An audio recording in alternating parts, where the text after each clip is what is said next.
அனைவருக்கும் வணக்கம். இப்போது 10ஆம் வகுப்பில் முதல் பாடத்தில் சார்புகளின் சேர்ப்பு, அது எல்லாருமே எல்லா பிள்ளைகளுமே ரொம்ப கஷ்டப்படுறாங்க.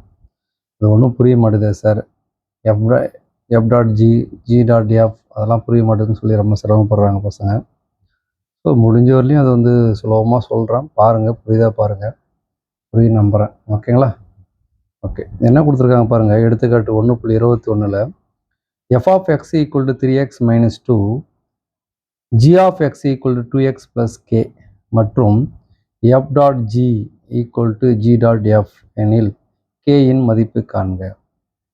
இது 2 மார்க் கொஸ்டின். இது நிறைய தேர்வுகளில் கேட்டிருக்காங்க.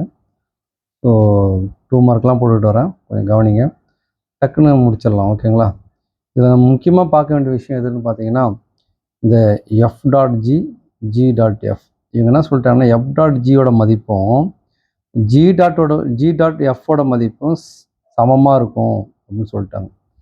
இப்படி சமமாக இருந்தால் கேயின் மதிப்பு காண்க, அதான் கேள்வி. இப்போ முதல்ல நம்ம லெஃப்ட் ஹேண்ட் சைடு எடுத்துக்கலாம். லெஃப்ட் ஹேண்ட் சைடில் என்ன இருக்குது நமக்கு? F dot G. ஓகேங்களா? எஃப் டாட் ஜி இது என்ன செய்யப்படும், இந்த ஜி இருக்கு இல்லையா, அது பக்கத்தில் நான் ப்ராக்கெட்டில் எக்ஸ்ன்னு போடுறோம். இதை நம்ம போடலாம். ஓகே, இப்போ நான் மறைச்சிட்டேன். இது எப்படி இருக்குது நமக்கு? ஜி ஆஃப் எக்ஸ்ன்னு இருக்கா? ஜி ஆஃப் எக்ஸ்ன்னு இருந்தால் ஜி ஆஃப் எக்ஸோட மதிப்பு எடுத்து அப்படியே இங்கே எழுதுங்க. ஜி ஆஃப் எக்ஸ்ன்னு இருக்குது, ஜி ஆஃப் எக்ஸோட மதிப்பு இங்கே எடுத்து எழுதுங்க. ஸோ என்ன வரும் பாருங்க, 2x + k. Okay, 2x + k. அதுக்கப்புறம் இந்த பக்கம் நான் டாட் இருக்குது, அந்த டாட்டுக்கு ப்ராக்கெட் போட்டுருங்க. அப்புறம் என்ன இருக்குது? எஃப் இருக்குது, அந்த எஃப் அங்கே போட்டுருங்க. ஸோ இதை நம்ம பார்த்தோம்னா எப்படி இருக்குன்னா எஃப் ஆஃப் எக்ஸ் மாதிரி இருக்குது.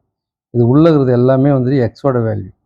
So F of X, F of எக்ஸோட அந்த ஃபார்முலா எடுத்து நம்ம இங்கே எழுத போகிறோம்.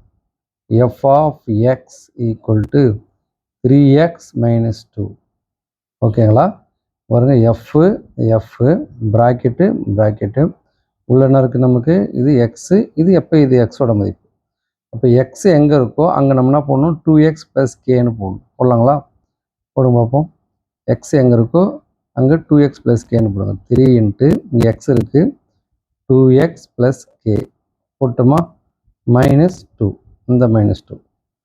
இப்போ உள்ள மல்டிபிள் பண்ணுங்கள், இருக்குங்க. 3 2 6 வந்துடும். Okay, 6x plus 3 × k 3k -2. ஓகேங்களா? இதுதான் நமக்கு லெஃப்ட் ஹேண்ட் சைடு. அதே மாதிரி இப்போ என்ன செய்ய போகிறோம்? ரைட் ஹேண்ட் சைடு எடுக்க போகிறோம். ரைட் ஹேண்ட் சைடில் என்ன இருக்குது பாருங்கள், நமக்கு ஜி டாட் எஃப்ன்னு இருக்கு. ஜி டாட் எஃப்ன்ற இடத்துல நான் என்ன பண்ணுறேன்னா இந்த டாட்டெல்லாம் மறைச்சிட்டு இங்கே ப்ராக்கெட்டில் எக்ஸ்ன்னு போடுறோம். அப்போ இது எப்படி இருக்குது நமக்கு? எஃப் ஆஃப் எக்ஸ்ன்னு இருக்கா?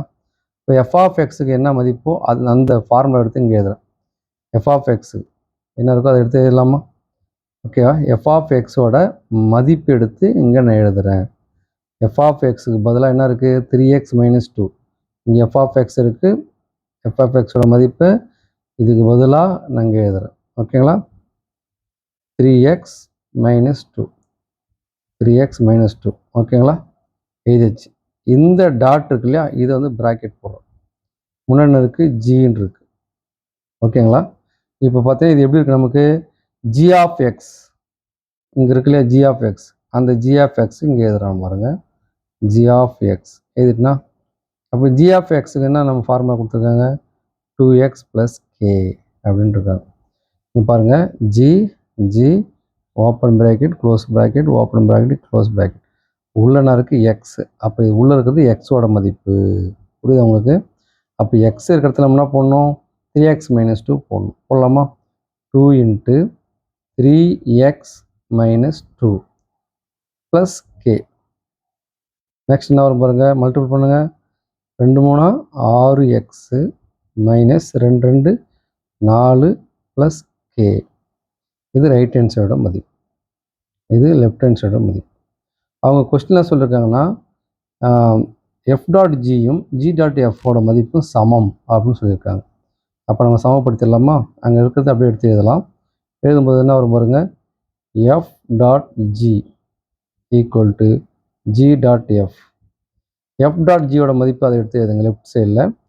6x plus 3k minus 2 equal to G dot எஃபோட மதிப்பு இதோ இருக்குது, இதோட மதிப்பு எடுத்து இங்கே எழுதிக்கும் 6x மைனஸ் 4 ப்ளஸ் கே. இப்போ நம்ம கேயோட வேல்யூ தான் கண்டுபிடிக்க போகிறோம். கே வந்து எது பெருசாக இருக்குது பாருங்கள், 3k இருக்குது, இங்கே 1k இருக்குது. அப்போ 3k பக்கத்தில் இந்த சின்ன கே இந்த பக்கம் கொண்டு வந்தாலும் நம்பர்லாம் ஒரு சைடு கொண்டு போயிடலாம். ஓகேங்களா? இப்போ 3k இந்த கே ப்ளஸ் கே இந்த பக்கம் வந்தால் minus K equal to 6x இது என்ன இருக்குது மைனஸ் 4. மீதி இந்த பக்கம் என்ன இருக்குது 6x இருக்குது, இந்த 2 இருக்குது, அது அந்த பக்கம் கொண்டு போயிடுங்க. என்ன ஒரு மைனஸ் 6x ப்ளஸ் 2ன்னு வந்துடும். எஸ் ஆர்னோ. ஸோ இது வந்து மைனஸ் 2 அந்த போனால் ப்ளஸ் 2 ப்ளஸ் 6x அந்த போனால் மைனஸ் 6x. இப்போ 3kல 1k போச்சுன்னா 2k ஈக்குவல் டு இந்த ப்ளஸ் 6xக்கும் மைனஸ் 6xக்கும் கேன்சல் ஆகிடும். 6ல் 6 போச்சுன்னா 0 தானே, அதனால் அது கேன்சல் பண்ணுறோம். ஓகேங்களா? மீதி நமக்கு என்ன இருக்குது மைனஸ் 4 ப்ளஸ் 2 இருக்கா? நெக்ஸ்ட் என்ன செய்யலாம் பாருங்கள், 2k ஈக்குவல் டு 4ல் 2 நம்ம வந்து குறி மாறினாலே கழிக்கணும். ஓகேவா? கழிச்சாலே பெரிய நம்பர் குறி தான் போடணும். 4ல் 2 போச்சுன்னா நமக்கு என்ன வரும் 2 வரும். பெரிய நம்பர் குறி மைனஸ், ஸோ மைனஸ் 2. நெக்ஸ்ட் என்ன செய்யலாம் பாருங்கள், கே ஈக்குவல் டு மைனஸ் 2/2 பெருக்கில் இருக்கிற 2 அந்த 1 வகுத்தில் மாறும். 1 2 1/1ஓட மதிப்பு 1 தான். So K equal to minus இருக்குது மைனஸ் 1/1ஓட மதிப்பு 1. இப்போ கேயின் மதிப்பு நமக்கு என்ன கிடைச்சிருக்கு மைனஸ் 1ன்னு கிடைச்சிருக்கு. ரொம்ப எளிமையாக இருக்கும், டக்குன்னு முடிச்சிடலாம். திரும்ப நிறைய பரீட்சையில் இதை கேட்குறாங்க, அதனால தான் இதை போடுறேன், வீடியோ போடுறேன். பாருங்கள், உங்களுக்கு ஒரே டைமில் புரியும். புரியலன்னா மறுபடியும் ஒரு டைம் பாருங்கள். Okay, thank you.